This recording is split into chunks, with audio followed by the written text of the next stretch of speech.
nothing is impossible. The word itself says, I am possible. Namaskar, welcome to PT Pointers, and in this video, we will cover major headlines of the Hindu, Indian Express and Press Information Bureau. So without wasting any time, let's start today's discussion. Now, recently, Asian Development Bank upgraded India's GDP growth forecast for fiscal year 2024 to 7% and 7.2% in 2025. It also expects retail inflation to ease to 4.6% this year and 4.5% in 2025-2026, and food inflation is expected to drop to 5.7% as farm output returns to normal year. Talking about Asian Development Bank, it was established in 1966 and it is owned by 68 member countries. It assists its members and partners by providing loans, technical assistance, grants, and equity investments to promote social and economic development. Next article talks about Lachit Borphukan. He was the famous general of the Royal Army of the Ahom Kingdom of Assam, and he defeated Mughals in the Battle of Sarai Ghat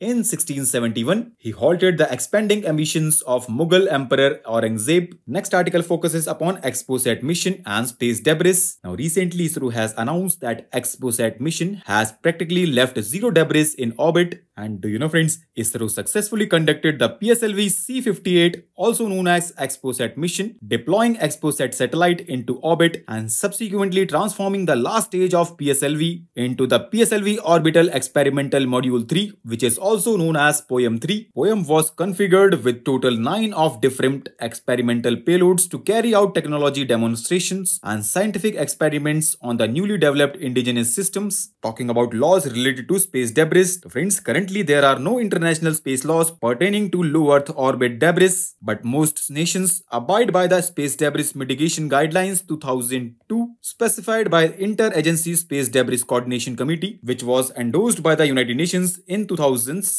Now, recently Supreme Court ruled that candidates are not obligated to disclose every detail in their election affidavits unless the information is substantial in nature. And you know, friends, Section 33 of the Representation of People Act 1951 requires every contesting candidate to file their nomination paper for elections along with an affidavit in a prescribed format. And in Association of Democratic Reforms versus Union of India 2002 case, Supreme Court held that voters have right to know about the criminal antecedents, income and asset details of the candidate and his or her dependents, educational qualifications of contesting candidate. And Section 125A of the Representation of People Act provides that failure to furnish required information, giving false information or concealing any information in the nomination paper or affidavit shall be punishable with imprisonment up to 6 months or fine or both. Our next headline is related to Angara space rocket, which was recently launched by Russia. It is Russia's first post-Soviet space rocket. Next headline talks about India-Mauritius tax treaty, and it is in the news because recently India and Mauritius have signed a protocol to amend the double taxation avoidance agreement, and now it included a principal purpose test to decide whether a foreign investor is eligible to claim treaty benefits, and under it, tax administration can deny the tax treaty benefit if the principal purpose of the action undertaken by the taxpayer was to obtain a benefit. Next article is related to Educating Authority, and it is in the news because recently Educating Authority under the Prevention of Money Laundering Act 2002 confirmed the attachments of assets of more than 700 crore. Talking about the role of the Educating Authority, so friends, Section 5 of the Prevention of Money Laundering Act provides for the attachment of any property that is suspected to have been acquired with the proceeds of crime in a case of any offence that is listed in the schedule of the law. An attachment order is issued if the ED director feels that such proceeds of crime are likely to be concealed, transferred or dealt with in any manner which may result in frustrating any proceedings relating to confiscation of such proceeds of crime. Next article talks about invasive species and how they threaten natural ecosystem. It is in the news because recently Cheetal, which is also known as spotted deer, eating away the forest cover of Andaman and Nicobar Islands. Talking about the invasive species, Convention of Biological Diversity defines invasive alien species as species whose introduction or spread outside their natural past or present distribution threatens biological diversity. These include animal, plants, fungi, and even microorganisms, and they can influence all kinds of ecosystems. In India, legal definition of invasive alien species under the Wildlife Protection Act 1972, which was amended in 2022, is narrower. They are defined as species of animals or plant which is not native to India and whose introduction or spread spread may threaten or adversely impact wildlife or its habitat. Talking about cheetal, it occurs in India, Nepal, Bhutan, Bangladesh and Sri Lanka, and it is listed as least concern species on the IUCN Red List of threatened species, and it is also protected under Schedule 3 of the Indian Wildlife Protection Act 1972. Last article focuses upon India-Peru trade agreement, and it is in the news because the 7th round of negotiations for India-Peru trade agreement took place in New Delhi, and discussions involved understanding priorities and concern of each other and ensuring that negotiations are rooted in mutual respect and benefit. Talking about the importance of Peru for India. So friends, Peru has emerged as third largest trading partner of India in Latin America and Caribbean region. In the last 2 decades, trade between India and Peru has increased from $66 million